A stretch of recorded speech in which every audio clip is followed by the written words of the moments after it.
자, 오늘 237페이지 11장 교황주의자들의 어리석은 핑계들 보겠습니다. 자, 계속합니다. 그러나 나는 그들이 교묘하게 구별해 놓음으로써 그 책임을 회피해 보려고 하는 바를 전혀 모르고 있지 않으며 그런다고 해서 그것을 그대로 덮어둘 생각은 전혀 없다. 이에 대해서는 조금 후에 상세히 논의하려고 한다. 그들은 자신들의 형상들에 돌리고 있는 존경을 형상에 대한 봉사라고 말했으며 형상에 대한 예배는 아니라고 주장했다.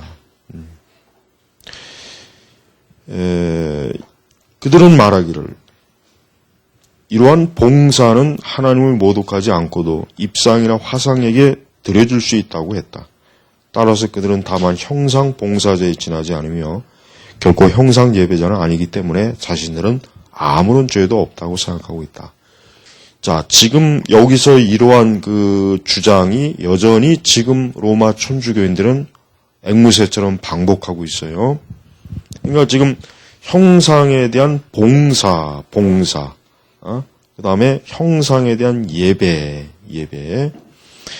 이 봉사와 예배의 이 차이는 크죠. 사실 커요. 근데 사실 형상에 대한 봉사 자체도 사실 그리스도인에게는 합당하지 않아요. 그렇죠? 그러니까 우리는 예배가 아니니까 괜찮아. 예배만 아니면 되잖아. 그냥 우리는 그냥 이 형상에 대한 봉사를 하는 거야. 라고 하지만, 그거는 사실은 궤변이에요. 전형적인 궤변. 사실은 저들이 그 봉사라는 말 속에는 사실 예배라는 말이 이미 들어가 있어요. 다만 용어를 살짝 약간 변형시켰을 뿐이지 이런 형상 봉사자나 예배자나 사실 다른 바가 없다. 그러나 로마 천주교는 이 둘 사이는 차이가 있다. 그렇게 변명을 합니다. 하지만 칼빈은 그것은 변명, 그냥 우상 숭배라고 이렇게 정죄받는 것을 회피하려고 하는 그런 어떤 하나의 고단수의 어떤 계략일 뿐이다. 이렇게 결론을 내립니다.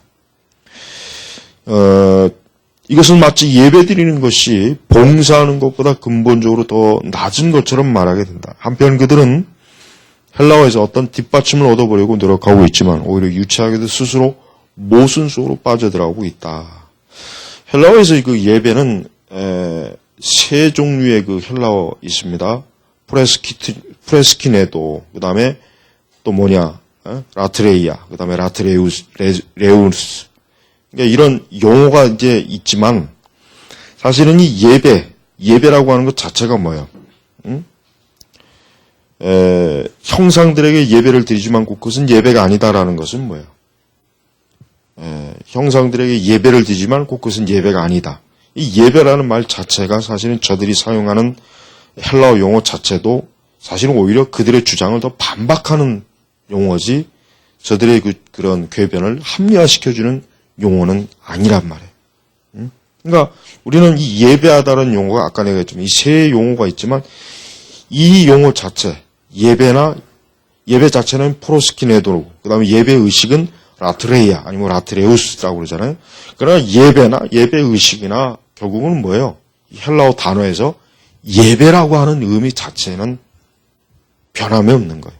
그러니까 거기에 뭐 또 다른 추가적인 뜻이 있다라고 하지 않는다. 이제 칼빈은 그걸 지적을 하고 있습니다.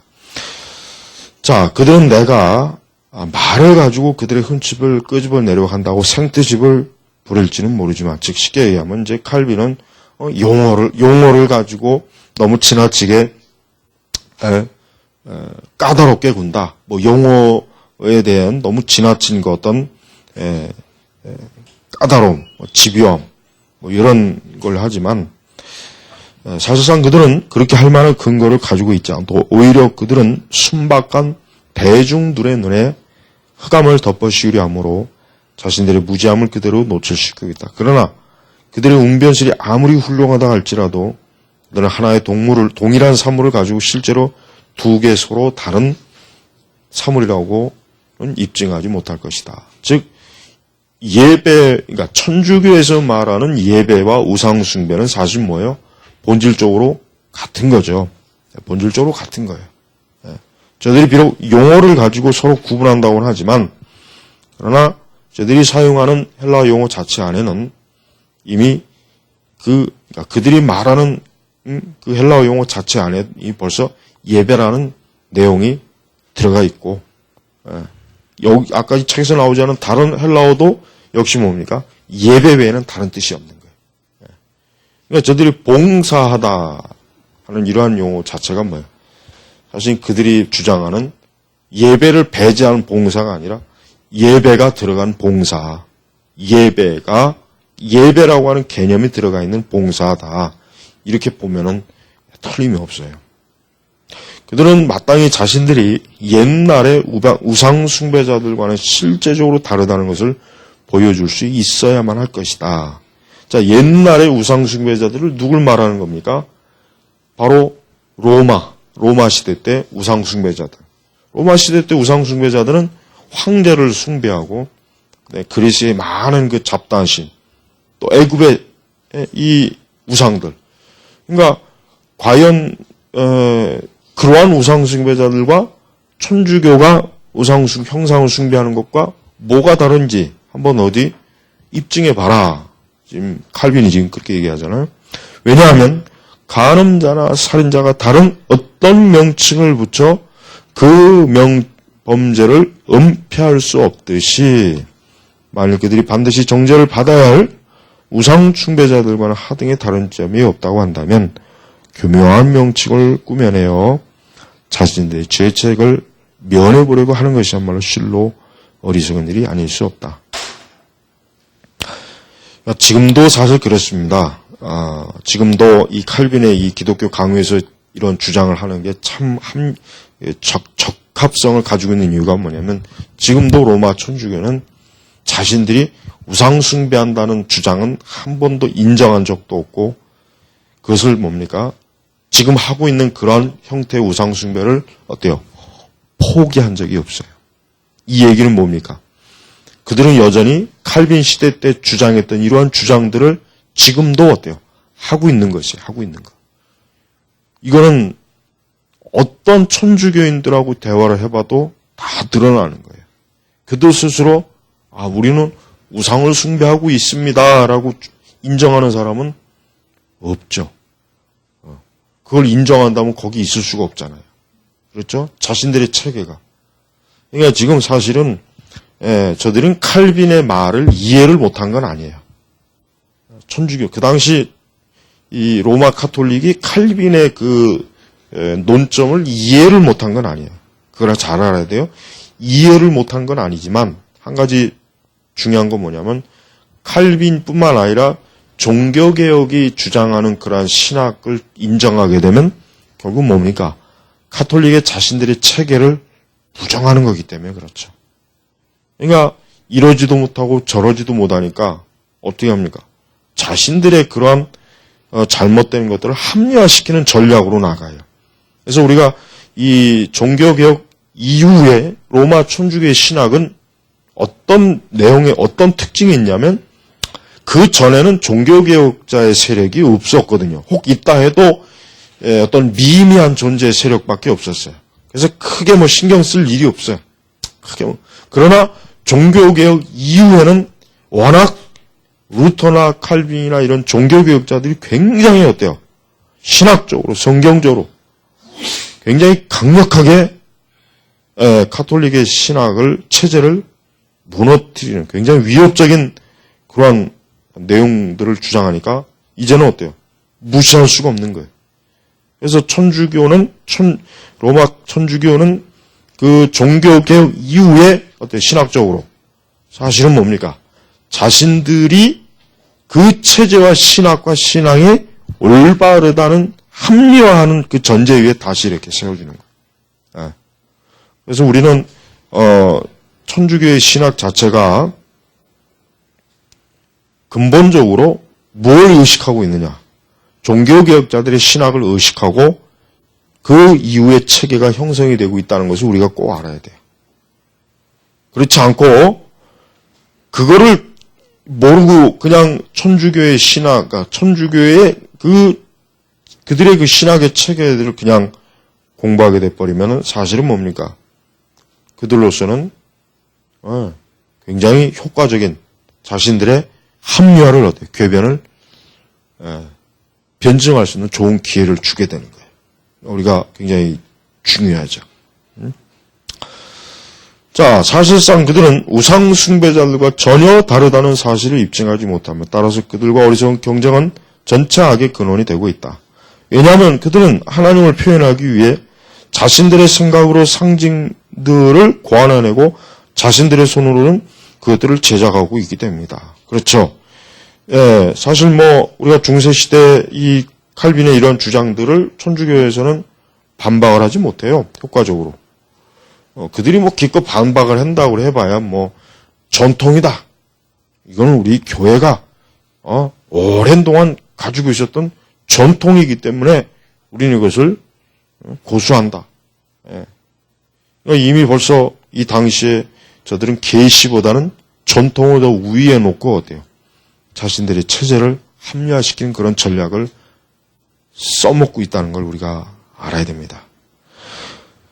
그래서 저들은 하나님을 표현하기 위해 자신들이 고안해낸 그런 모든 것들, 형상, 상징, 그림, 조각, 이 모든 것들에 대해서 예? 결국 그들 스스로가 자신들의 주장을 합리화하기 위해서 만들고 제작하는 것이지 이게 정말 옳아서 사실 그랬다고는 보기는 어려운 거예요. 자, 우리가 12번째 예술의 역할과 한계. 자, 이제는 좀 예술에 대한 우리가 이제 알아야 될 것은 사실 중세 시대의 조각, 미술, 건축, 그다음에 회화, 시 이런 건축 예술 분야. 그 중에서도 이제 이 조각 분야, 그다음에 미술. 역시 중세 시대는 이 조각이나 그림, 이런 조각이나 미술 이런 부분에 아주 좀 활발했던 시기에 특히 르네상스 이후 종교개혁자들이 활동하기 그 전후 그 시기는 어때요? 이러한 예술적인 그런 활동이 굉장히 어때요? 활발하게 드러났어요. 특히 종교개혁 이후에는 더욱 그 예술이 어때요?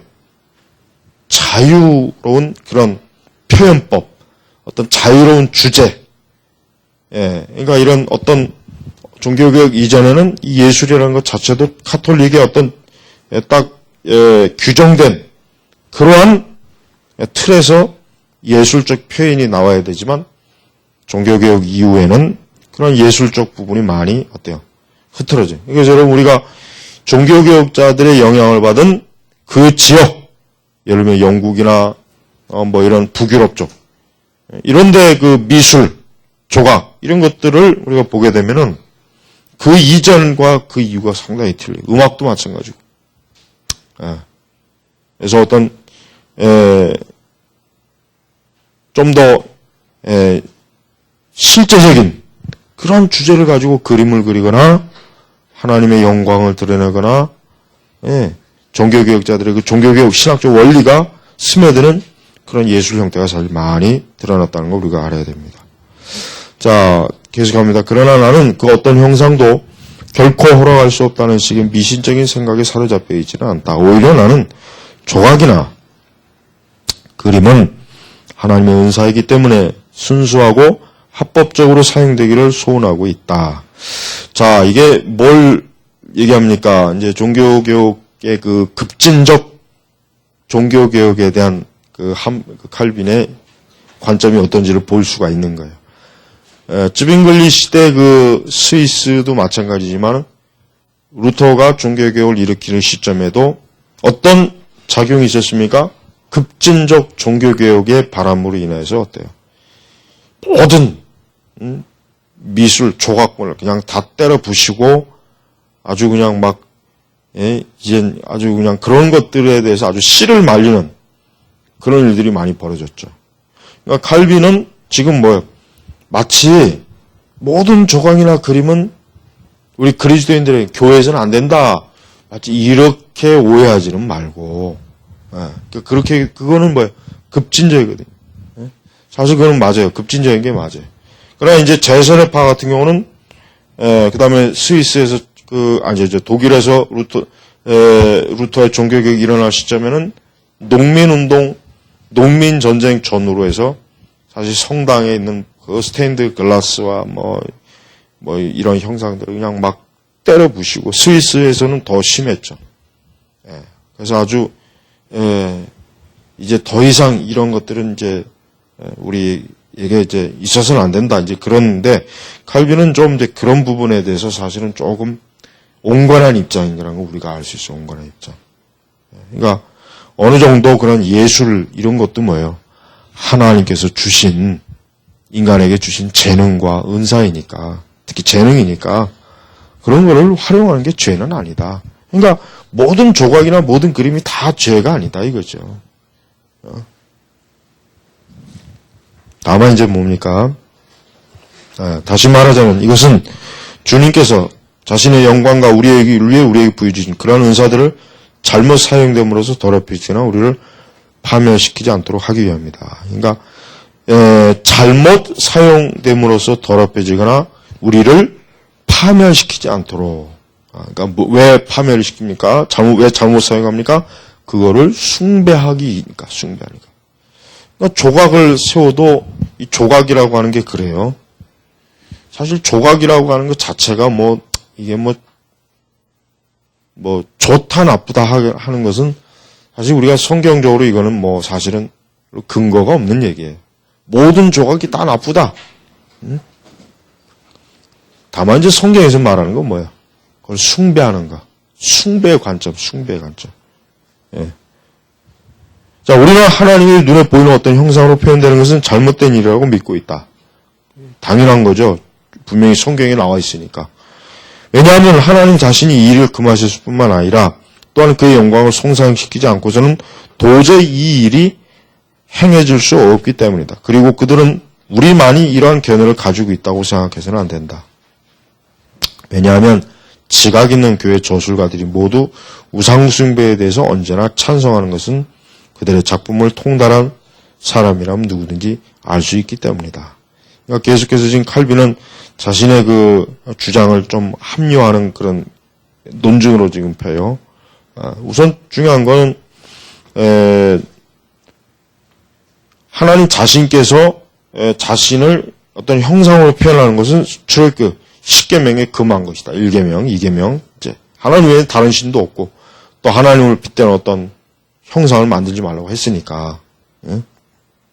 근데 이런 모든 것들에 대해서 사실은 많은 그래도 그 당시에도 많은 지각 있는 좀 그래도 깨었다는 사람들은 적어도 우상 숭배 자체가 그렇게 옳은 것은 아니다. 사실 이미 그때 그 로마 천주교 내에서도 마리아 숭배 이런 것들 조각을 숭배하는 것 자체가 그걸 모두가 다 좋게 보거나 그런 건 아니다. 이렇게 얘기하는 거예요. 자, 만일 하나님을 유형적인 형체로 나타내는 것이 올바르지 못하고 한다면 그것을 하나님이 그 속에 넣어 예배한다는 것은 더욱더 용납되지 못할 것이다. 그러므로 조각되거나 그림으로 그릴 수 있는 것은 단지 운으로 볼 수 있는 것이어야 된다. 자, 여기에서 이제 칼빈의 예술관이 조금 보여요. 칼빈의 예술관 뭡니까? 조각되거나 그림으로 그릴 수 있는 것은 단지 뭐예요? 우리의 눈으로 볼 수 있는 것이어야 된다. 그러니까 이런 부분에 의하면은 천사를 조각해서는 안 되겠죠.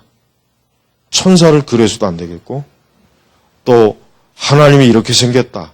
예수님이 이렇게 생겼다. 그려서도 안 되고 조각해서도 안 되고 또 마리아상도 마찬가지. 진짜 마리아가 그렇게 생겼는지 어떻게 알아요? 우리는 마리아가 지금 현재 천주교 성당의 입구에 있는 이런 동상의 형태로 생각되었다는 것은 우리는 절대 어때요? 있을 수 없다는 거예요. 다른 건 몰라도 마리아는 절대 저렇게 생기지 않았다. 그건 확실히 얘기할 수 있는 거예요. 그러니까 우리가 이런 어떤 추측을 해서, 모세도 이렇게 생겼을 것이고, 다윗도 또 이렇게 생겼고, 거기까지는 뭐 그런다고 쳐요. 그러나, 그런 조각을 형상에다가 만약에 우리가 뭐 절을 한다거나, 거기에 막 어떤 종교적인 의미를 부여하면은, 그게 바로 용납할 수 없는 거다, 이거죠. 그게 예배니까. 그리고 눈으로 볼 수 있는 거. 그러니까 그러니까 칼빈의 예술관에 있어서는 우리가 이제 개혁주의 예술론에서도 뭐 좀 공부해봐야 되겠지만은 사실 개혁주의는 그러니까 칼빈주의 개혁주의는 예술에 대해서 사실은 굉장히 좀 엄격한 기준을 두고는 있어요. 그리고 사실 뭐 칼빈주의나 이런 개혁주의라고 하는 것은 어떤 예술에 대해서 그렇게 크게 뭐 호의적인 건 아니지만 그렇다고 해서 지나치게 배타적인 것도 아니다. 그래서 칼빈은 어느 정도 좀 온건한 입장에서 우리는 그림이든 조각이든 숭배하지 않고 또 예배하지 않고 그냥 그 자체 아름다움으로 볼 수 있으면 괜찮은 거다. 그러니까 일체 뭐 어떤 그림도 조각도 안 돼라고 하는 것은 칼빈주의적 관점도 아니고 개혁주의 관점도 아니에요. 그러니까 우리가 뭐 조각이 다 나쁘다 그렇게 할 필요는 없죠. 그러니까 이걸 잘 좀 분별할 수 있으면 좋죠. 우리는 여기. 그러나 눈으로는 도저히 식별할 수 없는 하나님의 위엄은 품이 없는 표현들에 의해 훼손되어서는 안 된다. 눈으로 볼 수 있는 허락될 수 있는 그림의 종류로는 두 가지가 있는데 하나는 역사와 사건들, 다른 하나는 과거의 사건들을 묘사하지 않는 신체적인 형상들과 형태에 관한 것이다. 그러니까 어떤 제한을 뒀냐, 그러니까 볼 수 있는 그림의 종류는 역사와 사건들, 그러니까 실제로 일어났던 역사와 사건에 대해서는 그림은 그릴 수 있다. 물론 그것도 이제 상상해서 그려야 되겠죠. 물론 뭐 옛날에는 이제 그 전쟁 때는 이제 그림 그리는 자들이 다 따라다녔죠. 그래서 전쟁하는 그 일부 모습을 그려가지고 나중에 이제 그거를 국가에서 어떤 전쟁에 대한 기록물로 남기는 경우는 있었어요. 그 이제 뭐 이런 실제로 있지도 않은 어떤 거를 마치 있는 것처럼 그림을 그리거나 조각을 세우는 것도 역시 옳지 못하다 이거죠. 그래서 우리가 이런 신체적인 형상들과 형태들은 이것은 뭡니까? 사실 엄격하게 금지되어 있는 거예요. 전자는 가르치거나 권고하는데 쓸모가 있는 반면 그러니까 역사와 사건들에 가는 것, 후자는 오락 이상의 것을 줄 수 있다고 생각되지 않는다. 후자. 그러니까 역사적인 사건을 묘사하지 않는 신체적 형상들과 형태. 그러니까 우리가 뭐 예를 들면 스파르타 뭐 전쟁, 펠로폰네스 전쟁 같은 거는 그림으로 그릴 수 있지만 그러나 제우스나 이런 그 그리스의 신들이 막 어떤 뭘 한 그림, 이 그림은 차이가 크죠. 왜? 하나는 역사적인 그림이에요. 근데 하나는 뭐예요? 그거는 비역사적인 거예요. 아니 그리스 신들이 어디 있어? 없잖아요. 제우스가 어디 있으며 아폴로가 어디 있어요? 포세이돈이 어디 있어요? 그건 다 전설이고 신화거든. 근데 그것을 실제로 있는 것처럼 그리는 것도 뭐예요? 칼빈으로서는 그건 죄라. 그러니까 칼빈의 관점은 좀 엄격하죠. 왜 엄격하냐? 역사적으로 실제로 있었던 것만. 역사적. 그러니까 역사적으로 실제 그런 사건, 인물, 그런 것들이 있을 때 그것은 허용이 되지만, 그것도 그냥 뭐 예술로서 허용이 되지만, 일체 그런 게 없을 때는 사실 예술로서도 허용하기 어렵다. 이제 그런 얘기하는 거예요. 자, 이 사실에 밀어볼 때 우리는 이러한 형상들이 어떤 판단이나 선택에 의해서가 아니라 단지 어리석고 경솔한 욕망에 의해 세워졌다는 결론을 낼 수 있다. 자, 우상숭배는 결론적으로 해서 사실 뭡니까? 인간의 욕망의 표현이에요. 내가 이걸 숭배하고 싶다. 내가 그 무언가를 숭배하고 싶다는 욕망의 표현이 적극적으로 표현된 게 우상을 딱 만들어 놓은 거예요. 우상. 그래서 이런 어리석은 욕망, 어리석은 이런 갈망, 욕망이든 갈망이든 정욕이든 사실 다 같은 거지만 이런 것들이 바로 뭐예요? 형상을 만드는데 근본적인 뭐예요? 원인 제공이 돼요. 원인. 나는 여기에서 그 조상들 중 대부분이 얼마나 사악하고 부당하게 만들어졌으면 또한 화가들과 조각가들이 조금 전에 말한 대로 얼마나 무분별한 행동을 저지른가를 언급하고 있지 않다. 단지 나는 단지 형상을 사용하는 것이 결코 나쁜 일이 아니기는 하지만 가르치는 아무런 가치가 없다는 것을 말해두고 싶다. 그러니까 가르치는 일에 아무런 가치가 없다. 형상, 만약에 예수님 모양, 이게 예수님이다, 이게 마리아다, 이게 다윗이다, 이게 뭐예요? 전혀 효과가 없다 이거죠. 그저 효과라고 하면은 그냥 뭐예요? 그냥 우상숭배 효과가 있죠. 우상숭배. 그러니까 그 이상의 다른 효과가 나오질 않는 거예요. 그러니까 사실 왜 지금 이런 얘기가 나오냐면 중세시대는 글을 거의 모른단 말이에요. 그저 일부 수사나 알 뿐, 왕이나 귀족 또 글을 잘 몰라요. 그러니까 그 당시 글을 읽는 사람들은 서기관들, 문서를 작성한 사람들은 글을 알죠. 학자들. 그 외에는 글을 몰라도 그렇게 불편한 게 없어. 불편한 일이 없거든. 그러나 지금 이제 글을 모르면 불편하죠. 그러나 그 당시에는 글을 모른다고 해서 불편할 게 없어요. 왕 같은 경우도 굳이 글을 안 배워해. 글을 읽어주는 서기관이 있으니까, 서기가 있어요. 그래서 읽어봐라. 그리고 내가 말하는 거 편지를 써라. 그러니까 글 쓰는 사람을 다 두는 권력, 돈 많은 사람도 다 그렇게 둬요. 그러니까 글을 배울 필요가 없어. 돈이 많아서, 권력이 많아서. 근데 가난한 사람은 가난하니까 그걸 배울 일이 없어요. 배울 수가 없는 거예요. 이런 것이 이제 교회 안에 들어왔는데 교회가 어떻게 되겠습니까? 사람들이 이게 글자도 못 읽지, 글을 수사가 잘 알지도 못하지. 그러니까 그림을 멋있게 그려가지고 야, 이게 바로 성경에 나와 있는 베드로 사건이야, 예수님 사건이야, 부활 사건이야. 이게 바로 구약에 있었던 사건이야. 그러니까 이렇게 알려주는 거예요.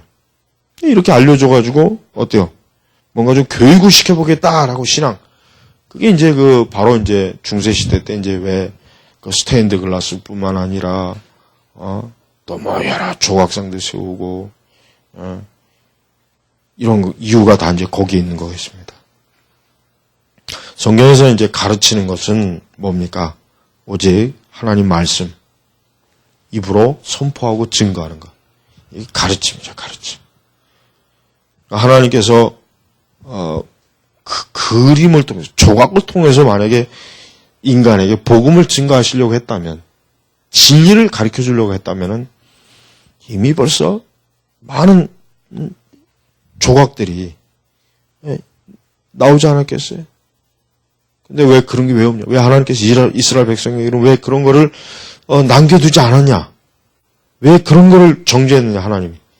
그러한 것들은 진리를 가르치는 데 전혀 도움이 못 되는 거예요. 자, 여섯 번째, 순수하고 강력한 교리를 가진 교회는 형상들을 거절했다. 형상들을. 예? 자, 여기서 이제 말하는 것은 이제 옛 교회, 그러니까 초기 교부들의 교회는 사실 그런 형상들이 어때요? 있지 않았죠.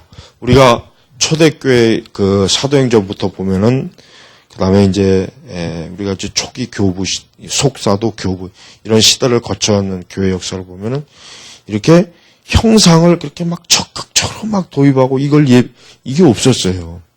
이게 없었단 말이에요. 오히려 정말 낯선 개념이죠. 만약에 한번 생각해봐요. 상식적으로 우리가 초대교회 성도들이 과연 예수님의 어머니를 마리아 모형을 세워가지고 과연 예배했을까? 아니면 우리는 이 예수님의 어머니니까 우리가 이 모습을 잊지 않기 위해서 우리가 조각으로 남겨놓자. 그랬을까요? 아니었죠. 그랬다면은 이미 벌써 수백 개, 수천 개, 수만 개가 지금 있어야 돼요. 이게 사도의 모습이고, 이게 예수님 모습, 이게 마리아의 모습이고, 예수님 모습이. 어떤 그런 조항들이 많았어야 되는데, 그런 게 없다는 것은 뭐예요? 결국, 하나님의 그 심판은 우상숭배자들에게 굉장히 심각한 결론을, 어떤 형벌을 주는 거예요. 자, 이렇게 옛 교회가 권위가 어느 정도 우리에게 감화를 준다고 한다면 500년 동안 그리스도 교회가 일반적으로 형상 없이 지내왔다는 사실을 기억해야 할 것이다. 이 기간 동안 종교는 번창했고 순수한 교리는 널리 보급되었다.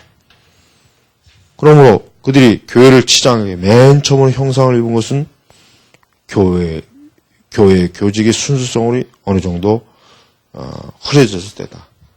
그러니까 이게 시간이 가면 갈수록 어때요? 시간이 가면 갈수록 초기의 그 순수한 신앙의 형태, 말씀 중심 형태가 어때요? 형상으로 이렇게 변질되는 그 시기가 지금 나타나고 있다. 그래서 사실은 그런 것들이 나와서는 안 되는데 그런 것들이 나왔다는 것 자체가 얼마나 바른 신앙을, 바른 복음을 온전히 이게 전수받는 일이 얼마나 어려운 일인지를 진짜 하나님의 어떤 절대적인 도우심이 아니면 할 수 없는지를 우리는 알아야 돼요.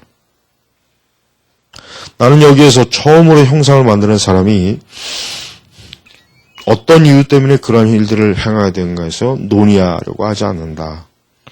사실 처음 형상을 만든 인류 역사상 누가 과연 처음 형상을 만들었을까? 그거는 알 수가 없어요. 그건 알 수가 없어요. 근데 중요한 것은 그러나 여러분이 만일 시대를 비교해 본다면 이러한 제도는 이러한 세대주는 형상들 없이 행해졌던 옛 순수성으로부터 멀어져부터 많이 타락되어 있음을 알게 될 것이다.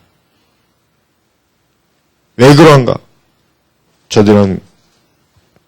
거룩한 교부들이 실제로 우상숭배들이 쓸모있고 외로운 것이라고 판단했다면 그렇게 오랫동안 교회에서 그런 것이 지내도록 그대로 방치해둘 것이라는 존재를 생각할 수 없다.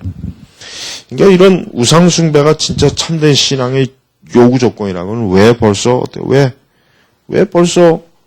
그렇게 그러한 신앙이 쭉 내려오지 않고 안 내려오고 왜 이런 교회가 쇠퇴하고 오히려 교회가 하나님의 진리에 도전을 받고 왜 그러겠냐 이게. 그러니까 합리적이지 못한 거죠. 자, 어거스틴도 역시 이 사례를 다음과 같이 분명할로 진술하고 있다. 형상들을 기도하는 자들과 제사를 드리는 자들은 관심을 끌 수 있도록 하기 위해 존귀한 높은 자리에 올려놓게 되며 비록 그것들이 감각과 생명을 갖고 있지는 않지만 마치 생명체가 있는 생명 있는 지체와 감각을 지니고 있는 것처럼 연약한 마음을 가진 사람들에게 숨을 쉬고 있는 것 같은 인상을 던져요.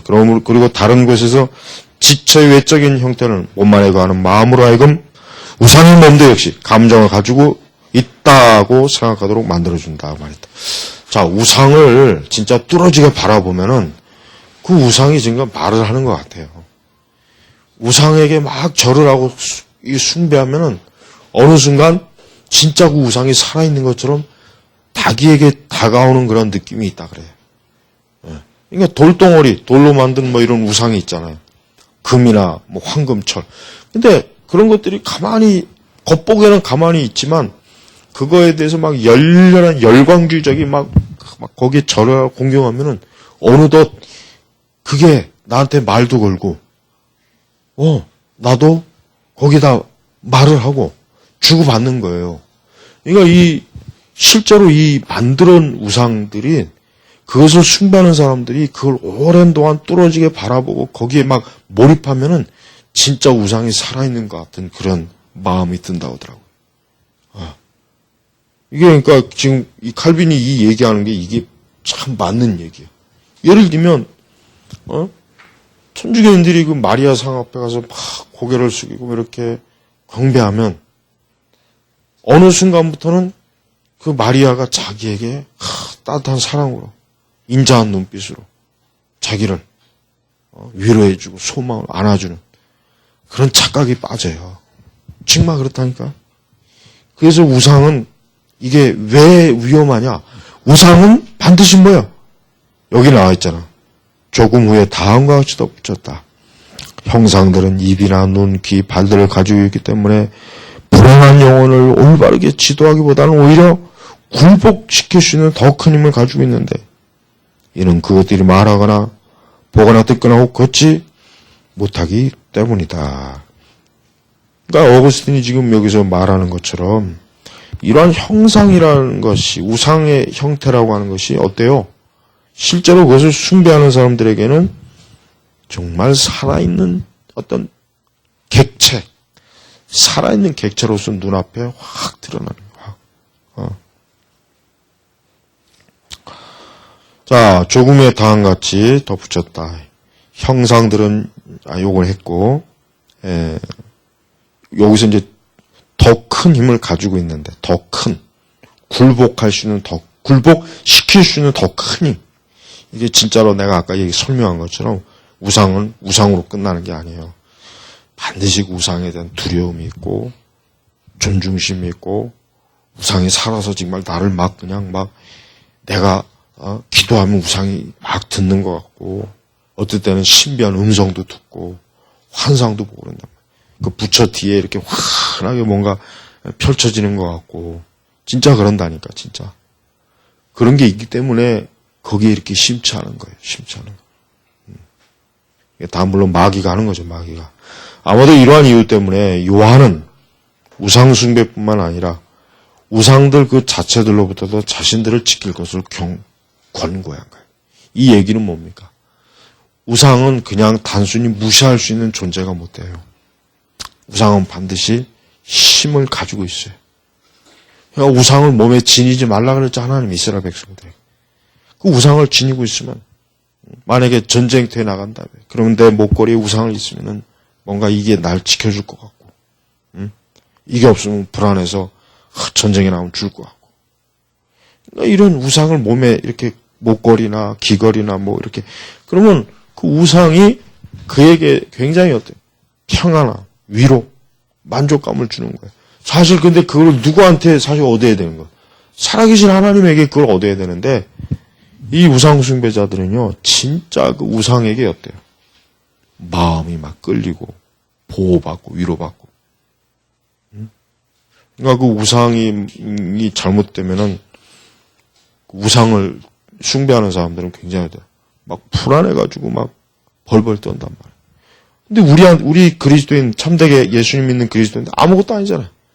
끝까지 뭐 발로 치던 그냥 뭐 돌덩어리로 깨 부수던, 거기다 뭐 낙서를 이렇게 하던, 스프레이를 막 그냥 이렇게 부어가지고 하던, 그 뭐 아무것도 아니근데, 그러나 진짜 우상을 숭배하는 사람들은 그게 아니에요. 그걸 알아야 돼. 그 심리를 알아야 돼. 영적, 그들은 진짜 그게, 여러분 그 불교의 대웅전 이렇게 보면, 큰 불상 이렇게 보면, 그 한참 바라보고 있으면은, 그놈이 꼭 진짜 꼭 뭐 나를 그냥 압도하는 것 같은 그런 기분이 든단 말이에요. 예.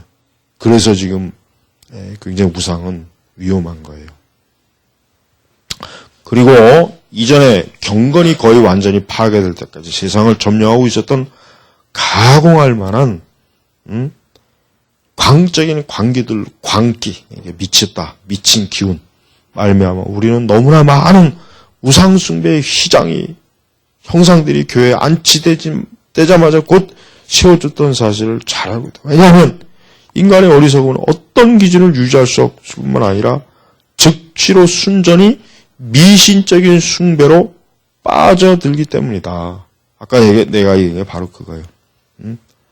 사람이 꽤 어리석어. 나는 진짜 어떻게 사람이 저런 돌 조각, 저런 그걸 가지고 앞에서 저렇게 절을 할까. 참 내가 볼 때는 이건 상식적으로 이해가 안 되는데. 근데 사실은 우리가 하나님의 말씀에 의해서 깨달은 거예요. 우리도 만약에 예수님, 하나님께서 우리에게 이런 진리의 빛을 주지 않았다면 우리도 똑같아요. 우리도 어제 같은 날 그냥 막 거의 절에 가가지고 막 연등 뭐 어쩌고 저쩌고 막 그 앞에서 분명히 그런단 말이에요. 안 그럴 것 같죠? 분명히 그랬습니다. 하나님께서 우리로 하여금 이 우상에 대해서 눈을 뜨게 한 게 얼마나 감사해요. 자, 그러나 그와 함께 큰 위험이 수반되지는 않는다 할지라도 교회가 설립된 의도로 생각할 때 나에게 있어서 주님께서 자신의 말씀에 의해 성별하셨던 생생하고 상징적 것 이외에 다른 형상을 취한다는 것이 교회의 거룩성에는 전혀 합당하지 않은 것처럼 보인다. 그러니까 한마디로 얘기하면 하나님 말씀 외에 하나님 나에게 주신 말씀을 통한 그 은혜, 그런 어떤 것, 그런 것 외에는, 여기서 내가 말하려고 하는 것은 세례와 성만찬, 그렇죠. 그리고 그 밖에 다른 예식들, 이러한 것들에 의해 우리의 눈이 확고부동하게 고정되고 강렬한 인상을 받기 때문에 인간의 재능에 의해 창안된, 이 재능에 의해 창안된 말이 이게 무슨 말이에요? 인간이 돌을 쪼고 그림으로 표현하는 이런 재능, 예술적 재능. 이게 뭐예요? 장안된 그 밖에 다른 형상들을 찾지 않게 된다. 그러므로 그것은 만일 교황주의자들의 말을 그대로 믿는다면 그 무엇과도 결코 대체할 수 없을, 비할 데 없이 많은 형상들의 유익인 것이다. 형상들의 유익인 것이다. 그러니까 교황주의가, 로마 천주교가 말하는 것처럼 정말 그러한 것들이 정말 형상이 유익이 된다. 정말 그런 것들이 우리에게 유익할까? 그렇다면 하나님께서 왜 이런 세례와 성만찬, 이런 거룩한 예배, 하나님 주신 이런 것들 왜 요것만 하나님 왜 제안했을까? 우리가 한번 생각해. 왜 요것만 제안했을까? 왜 요것만? 그러니까 우리가 항상 하나님의 말씀에 왜 제한을 받아야 되냐? 왜 종교교육자들이 말씀이 가는 데까지 가고 말씀이 멈추는 데서 멈추라는 이유는 뭐예요? 우리는 우리 스스로가 판단했을 때 이것이 우리에게 유익할 것 같다. 우리에게 영적으로 유익할 것 같다라고 하지만 실제로 뭐예요? 그거는 유익을 주지 못합니다.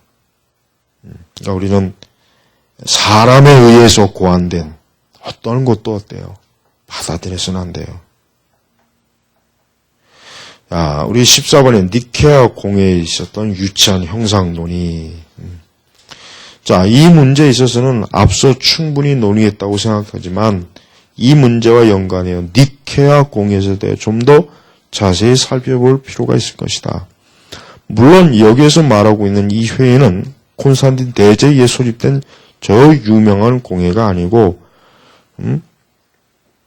약 800년 전에 왕 이레네 소집 명령과 주재하에 개최된 공회이다. 이 회의에서는 교회 안의 형상들을 두어야 할 것과 그것들이 마땅히 예배될 것에 대해서 결정이 되었다. 내가 무슨 말을 하건지 간에 이 공회의 권위는 내 말에 거센 반대를 할 것이다.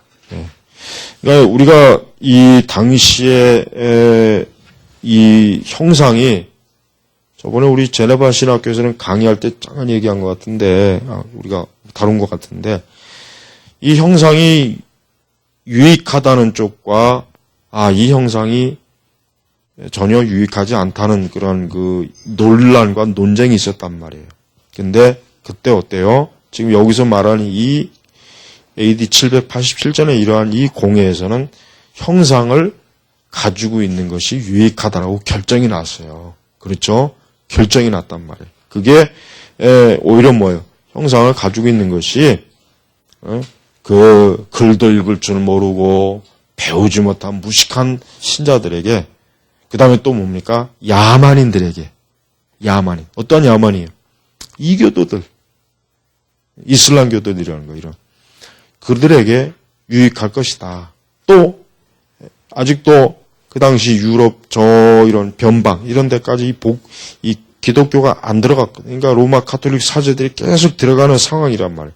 그러니까 그들이 이게 그 야만인들에게 어떻게 성경을 가르치느냐? 먼저 그림이나 형상을 보여줘서 복음으로 이끌면 좋지 않겠느냐 그런 거예요. 자, 그래서 내가 독자들에게 알려주려고 의도하는 바는 바로 사실이 아니라 그리스도인이 되려고 하기보다는 형상들에 대해 큰 애착심을 가지고 있는 자들의 광기가 얼마나 극심한가를 나타내는 것이다. 무엇보다도 먼저 다음과 같다는 사실을 유의하도록 하자. 오늘날 형상들을 사용하는 옹호하는 자들은 니케아 회의의 결정을 뒷받침으로 내세우고 있다. 근데 현재 칼대제라는 이름으로 출판되어 있는 반박서가 남아있는데 그 책은 그 문체를 볼 때 동일한 시대에 작성되었다고 결론을 내릴 수 있다. 이 책에는 회의에 참석한 감독들의 의견과 그들이 인용한 증거들이 기록되어 있다. 동방교회 대의원이었던 요한은 하나님께서 사람을 자기 형상대로 창조하셨다고 말하고 이 사실로부터 그는 우리는 마땅히 형상대로 가져야만 한다는 결론을 내리고 있다. 이게 성경 해석을 아주 이상하게 하죠. 얼마나 어이없게 합니까? 응? 그러니까 하나님이 사람을 자기 형상대로 했으니까 우리는 마땅히 형상들을 가져야만 된다.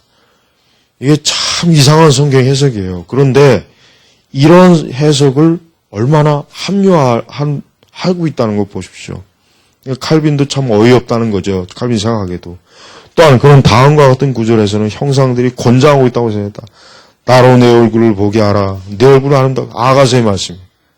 이런 말씀을 가지고 지난 우리가 주일날 오전에 성경 해석에도 얘기했잖아요. 성경 이렇게 해석하면은 그럴듯하거든. 진짜 그렇네. 생각해보니까. 그럴듯해요.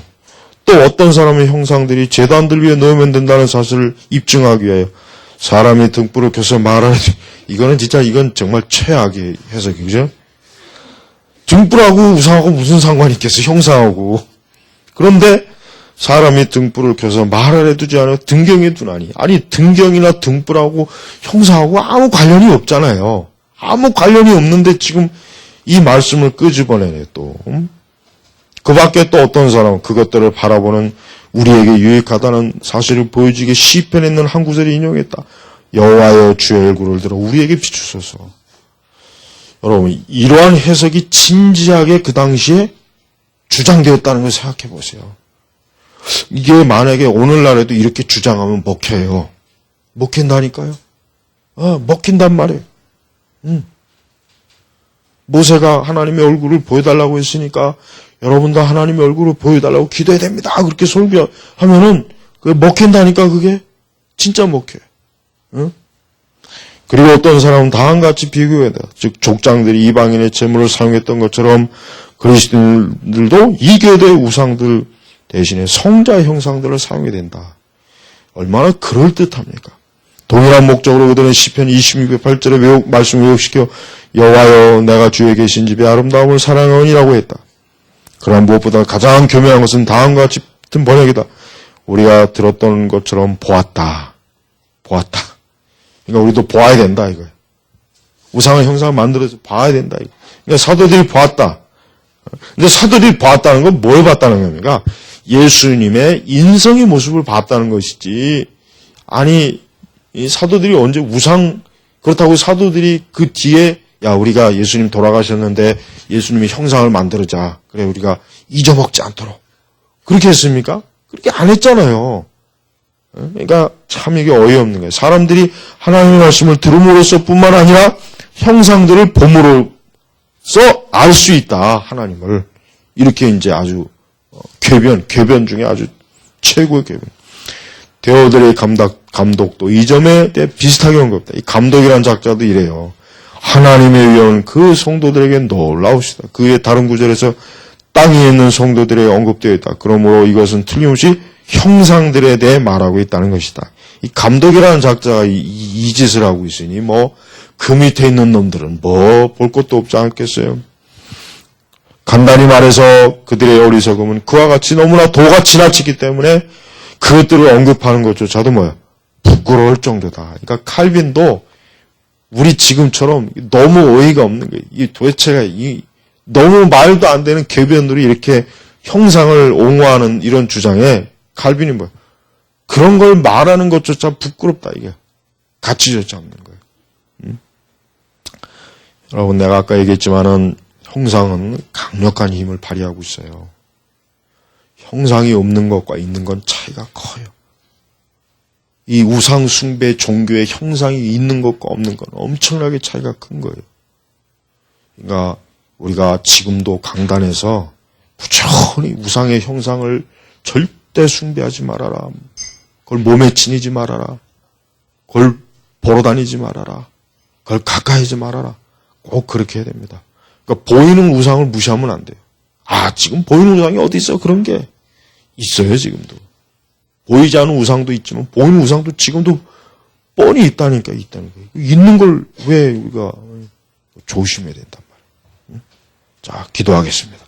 하나님 아버지, 지금도 하나님의 계명은 여전히 우리에게 그 어떤 형상도 참 하나님을 빗대어 만들거나 숭배하지 말라고, 또 이 세상의 모든 우상은 다 없는 것이고 죽은 것이고 형편없는 것들이라는데 우리가 이 우상에 대한 이 칼빈의 기독교 강요의 가르침을 잘 명심해서 우상 숭배가 극심한 지금 세대 저희의 자신의 신앙을 바르게 지키고 우상을 숭배하는 자들을 깨울 수 있는 은혜를 저희에게 허락하옵소서.